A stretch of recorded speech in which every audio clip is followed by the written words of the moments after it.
सबसे बड़ी गलती लोग बोनस के साथ क्या करते हैं।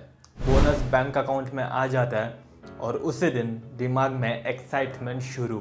इस बार पूरा पैसा स्टॉक मार्केट में डाल देता हूँ, या फिर अचानक से एक आईफोन ले लेता हूँ, बहुत दिन हो गए मेरे पास अच्छा मोबाइल नहीं है, या फिर वो एक्सपेंसिव वेकेशन जो मैं हमेशा करना चाहता था वो बुक कर देता हूँ। लेकिन इनमें से कोई भी डिसीजन बिना प्लानिंग के साथ लिया गया तो वो गलत हो सकता है।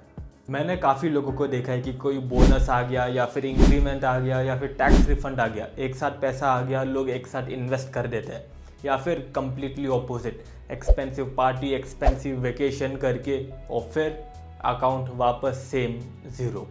देखो, पूरा इन्वेस्ट कर देना या फिर पूरा उड़ा देना, दोनों एक्सट्रीम्स डेंजरस है, क्योंकि बोनस तो आपको हर साल नहीं मिलेगा, लेकिन अगर उसे सही तरीके से यूज़ किया जाए तो आपकी फाइनेंशियल लाइफ जेन्युइनली बेटर बन सकती है। देखो, बोनस का पर्पस सिर्फ वेल्थ क्रिएट करना नहीं होता, बोनस का पर्पस होता है लाइफ इम्प्रूव करना। लाइफ इम्प्रूव करना मतलब स्ट्रेस कम करना, फाइनेंशियल सिक्योरिटी बढ़ाना, फ्यूचर के साथ साथ करंट लाइफ भी एंजॉय करना। और इसीलिए मेरा पहला बकेट इन्वेस्टिंग का है ही नहीं।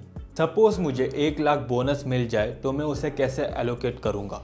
सबसे पहला बकेट है मेरा, मैं उसका 25% मेरे खुद के लिए यूज़ करूँगा।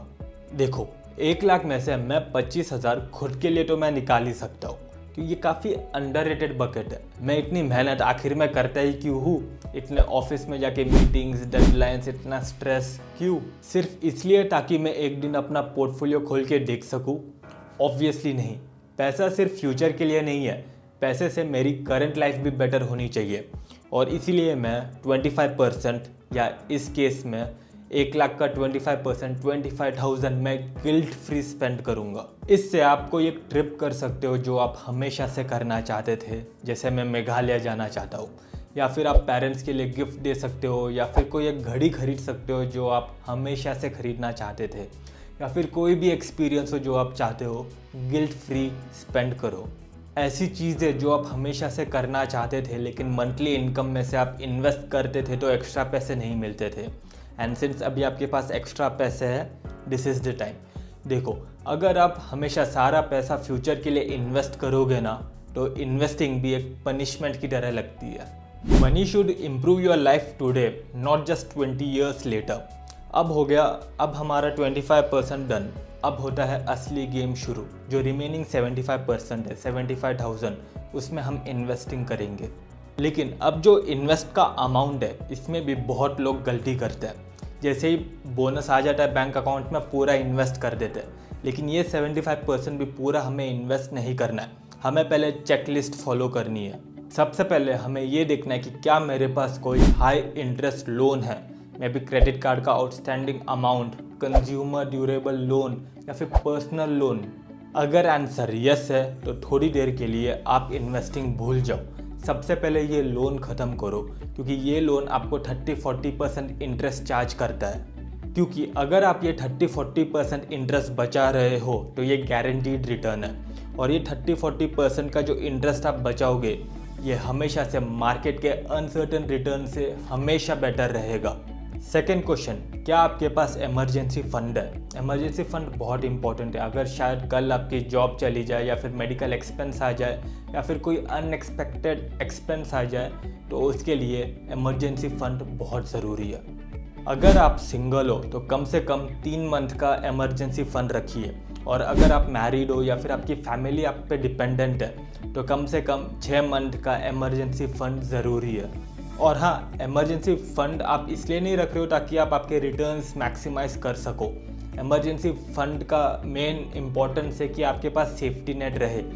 तो इसीलिए इसको स्टॉक मार्केट में मत इन्वेस्ट कर देना।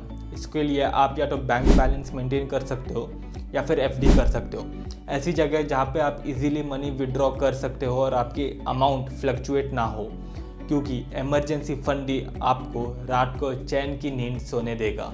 और अगर आप ये दोनों क्वेश्चन पास करते हो, ना ही आपके पास हाई इंटरेस्ट लोन है और ना ही आपके पास इमरजेंसी फंड बनाने की ज़रूरत, तो अब आता है असली गेम इन्वेस्टिंग का। देखो, अब जो 75% बचा है अपने पास 75,000, उसको मैं 3 बकेट्स में डिवाइड करूँगा। 25% US stocks, 25% Indian stocks and 25% gold. बस, और कोई कॉम्प्लिकेटेड स्ट्रैटेजी नहीं चाहिए। देखो, मेरा ऑब्जेक्टिव ये नहीं है कि मैक्सिमम रिटर्न कमाना है। मेरा ऑब्जेक्टिव है कि चाहे कोई भी मार्केट एनवायरनमेंट हो, मेरा पोर्टफोलियो डिसेंट रेट से ग्रो होना चाहिए। चाहे इंडियन मार्केट परफॉर्म करे, चाहे यूएस, चाहे गोल्ड, कोई भी हो, मुझे प्रेडिक्ट नहीं करना है, मुझे सिर्फ प्रिपेयर रहना है। सबसे पहले बात करते हैं यूएस स्टॉक्स की। यूएस में मैं नेक्स्ट मल्टीबैगर ढूंढने नहीं बैठूंगा। यूएस में मैं ओन करूंगा बेस्ट स्टॉक्स, बेस्ट कंपनीज दुनिया की। Microsoft, Meta, Google, Amazon, Nvidia, ये सारे कंपनीज जो बेस्ट हो। ये सिर्फ अमेरिकन कंपनीज नहीं है, ये ग्लोबल कंपनीज है। इनके बिजनेसेस अक्रॉस ग्लोब फैले हुए हैं। अगर एआई ग्रो किया तो माइक्रोसॉफ्ट और एनवीडिया ग्रो करेगा। क्लाउड अडॉप्शन बढ़ा तो अमेजॉन और माइक्रोसॉफ्ट ग्रो करेगा। डिजिटल एडवर्टाइजिंग ग्रो की तो मेटा और गूगल ग्रो करेंगे। ये कंपनीज हर साल billions of dollars free cash flow generate करती है। इनकी बैलेंस शीट बहुत स्ट्रॉन्ग है और ये कंटिन्यूसली न्यू एज टेक्नोलॉजीज जैसे अभी एआई है उसमें कंटिन्यूसली इन्वेस्ट करती जाती है। मेरी फिलॉसफी सिंपल है, अगर मुझे दुनिया के बेस्ट बिजनेसेस ओन करने मिल रहे हैं तो मैं अननेसेसरी रिस्क क्यों लूँ। सेकंड बकेट है इंडियन स्टॉक्स का। अगर यूएस मेरी क्वालिटी स्टोरी है तो इंडिया मेरी ग्रोथ स्टोरी है। और इंडिया में मैं कोई इंडेक्स फंड या ईटीएफ में इन्वेस्ट नहीं करता।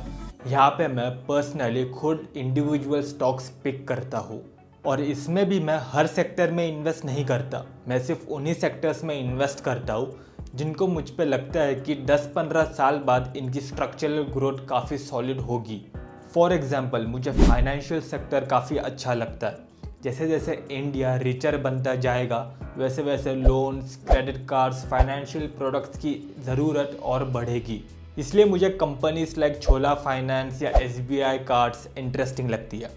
कंज्यूमर साइड में मुझे यूनाइटेड स्पिरिट्स पसंद है क्योंकि इंडिया में डिस्पोजेबल इनकम बढ़ रही है और प्रीमियम प्रोडक्ट्स की डिमांड इंडिया में काफ़ी अच्छे रेट से ग्रो हो रही है। हॉस्पिटलिटी के लिए आईटीसी होटल्स है। ट्रैवल और टूरिज्म मेरे अकॉर्डिंग इंडिया में काफ़ी बूम करेगा। और हाँ, आगे जाने से पहले डिस्क्लेमर, जितने भी मैंने नाम लिए इंडियन यूएस स्टॉक्स, ये कोई स्टॉक रिकमेंडेशन नहीं है, ये मेरी वॉच लिस्ट है, ये मेरी पर्सनल थिंकिंग है। हो सकता है मेरी रिसर्च चेंज हो, मेरी पर्सनल थिंकिंग, मेरी वॉच लिस्ट चेंज हो, इसीलिए ये सारे स्टॉक्स एक बार आप अच्छे से रिसर्च करना और फिर ही इन्वेस्ट करना। लेकिन एक बात का मैं पक्का हूँ, इंडिया की लॉन्ग टर्म ग्रोथ स्टोरी अभी भी इंटैक्ट है। अब आता है मेरा तीसरा बकेट, गोल्ड। देखो, कुछ महीनों पहले गोल्ड ऑल टाइम हाई पे था। हर जगह गोल्ड का ही डिस्कशन चल रहा था कि गोल्ड और कितना ऊपर जाएगा। तब लोग फोमो में खरीद रहे थे, ऑल टाइम हाई पे खरीद रहे थे।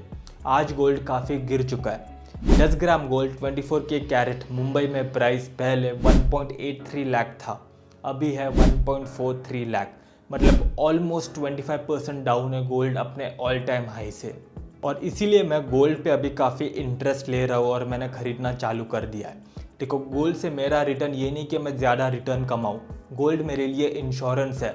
अगर स्टॉक मार्केट पैनिक में आ जाए, जियोपॉलिटिकल टेंशन्स बढ़ जाए, तो गोल्ड मेरे पोर्टफोलियो को स्टेबल रखेगा। अब ओवरऑल आप देखो, इस एलोकेशन का ऑब्जेक्टिव मैक्सिमाइज रिटर्न करना नहीं है।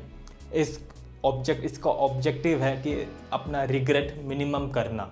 अगर 10 साल बाद इंडिया बेस्ट परफॉर्मिंग मार्केट बन जाता है तो मेरे पास इंडियन स्टॉक्स है। अगर एआई रिवॉल्यूशन बहुत तेज़ी से प्ले हो जाता है तो मेरे पास यूएस स्टॉक्स भी है। और अगर वर्ल्ड पैनिक में आ जाए, स्टॉक मार्केट काम ना करे, तब गोल्ड रैपिडली इंक्रीज होगा और मेरे पास गोल्ड भी है। और हाँ, अगर मुझे मेरी लाइफ आज एंजॉय करनी है तो मैंने 25% पहले ही निकाल लिया है, मैं कुछ भी कर सकता हूँ। मुझे हर साल गेस करने की ज़रूरत नहीं है कि कौन सा एसेट क्लास भागेगा। मुझे मेरा पोर्टफोलियो ऐसा क्रिएट करना है कि मैं हर सिचुएशन के लिए प्रिपेयर रहूँ। मेरा पोर्टफोलियो चाहे दुनिया में कुछ भी हो, स्टेबल, कंसिस्टेंटली ग्रो होता रहे। क्योंकि इन्वेस्टिंग का असली गोल रिटर्न मैक्सिमाइज करना नहीं है।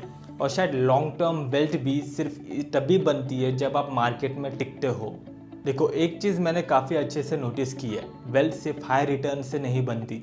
वेल्थ बनती है कि आप अच्छे डिसीजंस बार बार रिपीट करो। इन्वेस्टिंग का गोल ऐसा हो कि आप ऐसा सिस्टम क्रिएट करो कि मार्केट पैनिक में गए तो आप पैनिक या टेंशन में ना आओ, और अगर मार्केट रैली कर जाए तो आपको फोमो भी फील ना हो। अगर आपको ये वीडियो पसंद आया तो please subscribe invest with Kartik. मैं एवरी वीक ऐसे ही फाइनेंस वीडियोस लेकर आता हूँ जो हम सब के लिए बेनिफिशियल हो। ये हो गया मेरा 1 लाख मैं कैसे एलोकेट कर रहा हूँ। अब आपकी बारी।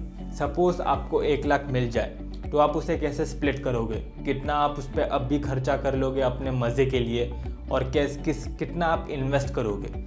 इन्वेस्ट भी आप किन किन इंस्ट्रूमेंट्स में इन्वेस्ट करोगे पूरा डिटेल में बताइए, ताकि हम सब अपनी लर्निंग ले सके एक दूसरे से। इस वीडियो कमेंट्स में आपके कोई क्वेश्चंस हो तो welcome and see you next week.